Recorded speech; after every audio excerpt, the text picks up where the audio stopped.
For a long time, I convinced myself that love meant patience, that if I stayed quiet, things would get better, that if I ignored the jokes, they would stop being funny, that if I smiled through the discomfort, no one would notice the cracks. I was wrong. My husband wasn't always cruel. In the beginning, he was charming, confident, ambitious, admired by everyone around him. He spoke loudly, laughed easily, and always seemed to be the center of the room. I mistook that confidence for strength. What I didn't realize was that his confidence grew by slowly draining mine. At home, his comments were harmless. "You're too sensitive. Why can't you take a joke?" "I'm just being honest." In public, they were sharper. If I spoke too much, he'd roll his eyes. If I stayed quiet, he'd say I was boring. If I succeeded, he'd minimize it. If I struggled, he'd announce it like a punchline. And I let it happen, because every time I tried to stand up for myself, he'd say, "Don't start a scene." So I swallowed my words. The night of the office party felt important to him. He bought a new suit, practiced his speech, told me repeatedly to behave. I wore a simple black dress. Nothing flashy, nothing that could give him a reason to comment. The restaurant was elegant, soft music, warm lights.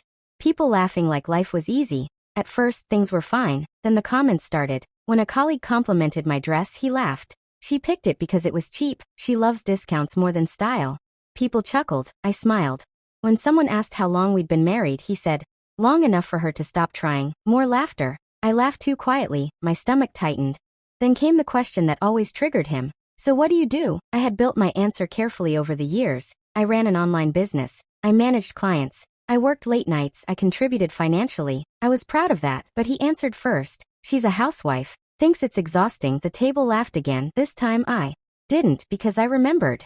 The nights I stayed awake answering emails while he slept. The months I paid the rent when his job fell apart. The time he told me my income didn't count because it wasn't as visible as his. Then he raised his glass. "To my wife," he said, "proof that not everyone is built for ambition." That was it. The room fell silent, not because they suddenly cared, but because even humiliation has a limit when it's served too openly. I felt something shift inside me, not anger, not sadness, clarity. I stood up. My husband looked annoyed, not worried. He thought I was about to apologize. He was wrong. "I've been quiet for years," I said, not because I had nothing to say, but because I thought protecting your image mattered more than my dignity. Faces around the table stiffened. "I supported you when you lost your job." I continued. "I paid bills without reminding you. I built a business you pretended didn't exist because it didn't make you feel important." He tried to laugh it off. "Relax, you're being dramatic." "No."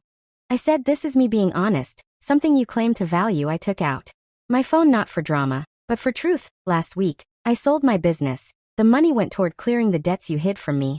And tonight was the last time I let you speak for me." His face changed. Panic replaced arrogance. "I've already spoken to a lawyer," I said calmly. "Tomorrow I move out." The table was completely silent now. I looked at the people who had laughed earlier. "You didn't know this," I said gently, "but when someone humiliates their partner in public, it's never the first time. Tease just the first time they feel safe doing it." Then I turned to him. "You needed me small so you could feel big. I'm done shrinking." I walked out without waiting for a response. Outside, the night air felt heavy, but clean, like the first deep breath after being underwater too long. I cried in my car. Yes, not because I was losing my marriage, but because I finally understood how much of myself I had already lost. He humiliated me in public. But what he didn't expect was this. I remembered who I was and I chose her. Life after the humiliation. Leaving him didn't feel brave at first. It felt terrifying. The morning after the party, I woke up in a small rented apartment with bare walls and a mattress on the floor. No decorations, no familiar sounds, no voice telling me what I was doing wrong before I even finished my coffee, just silence. For the first time in years, the silence didn't judge me. I expected regret to hit me hard. Instead, what I felt was exhaustion, like my body was finally allowed to stop performing.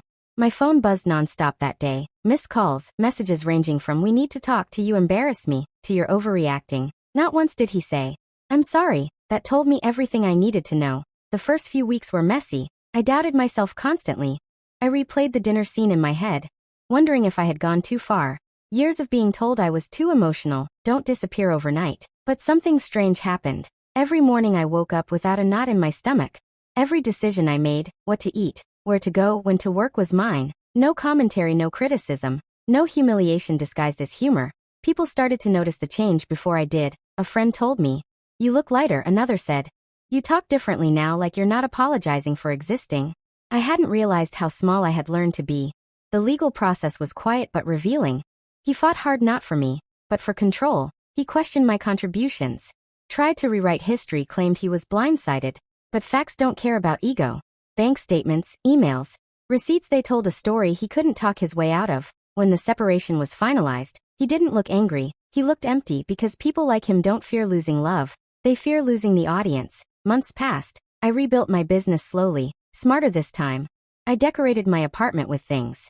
Liked plants, warm lights, books he used to call a waste of time. I laughed more, slept better, breathed deeper. One evening, I ran into someone from that office party. She hesitated, then said, "I wanted to tell you what you did that night stayed with me." I left my own marriage 2 months later. I sat in my car afterward and cried, not from pain, but from understanding. Sometimes, choosing yourself gives others permission to do the same. I heard through mutual friends that my ex still tells his version of the story. That I changed, that I got cold, that success went to my head. Let him talk. I didn't lose my marriage that night. I lost my fear, and I gained something far more valuable. A life where I am not tolerated but respected. A voice that doesn't ask for permission. A future that doesn't require me to shrink. He humiliated me in public, but walking away, that was the moment I truly won.